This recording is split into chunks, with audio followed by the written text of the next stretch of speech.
Also YouTube channel நேயர்களுக்கு வணக்கம். Like பண்ணுங்க, ஷேர் பண்ணுங்க, சப்ஸ்கிரைப் பண்ணுங்க.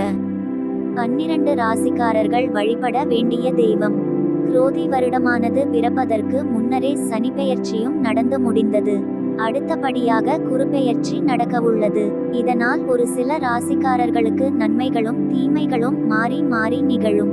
ஆனால் குரோதி வருடம் உங்களுக்கு எப்போதும் சிறப்பாக இருக்க வேண்டுமென்றால் நீங்கள் உங்கள் ராசிக்கான தெய்வத்தை கட்டாயம் வழிபட வேண்டும்.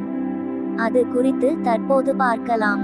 12 ராசிகளுக்கும் அருளை வழங்கக்கூடிய தெய்வங்கள்: மேஷம் மகாலட்சுமி, ரிஷபம் முருகன், மிதுனம் தட்சிணாமூர்த்தி ஆஞ்சநேயர், கடகம் சாஸ்தா காவல் தெய்வம் பெருமாள், சிம்மம் குலதெய்வம், கன்னி சித்தர் வழிபாடு, துலாம் வள்ளி தெய்வானையுடன் இருக்கும் முருகன், விருச்சிகம் அஷ்டலட்சுமி, தனுசு மதுரை மீனாட்சி ஆண்டாள் சரஸ்வதி, மகரம் லட்சுமி நாராயணர்,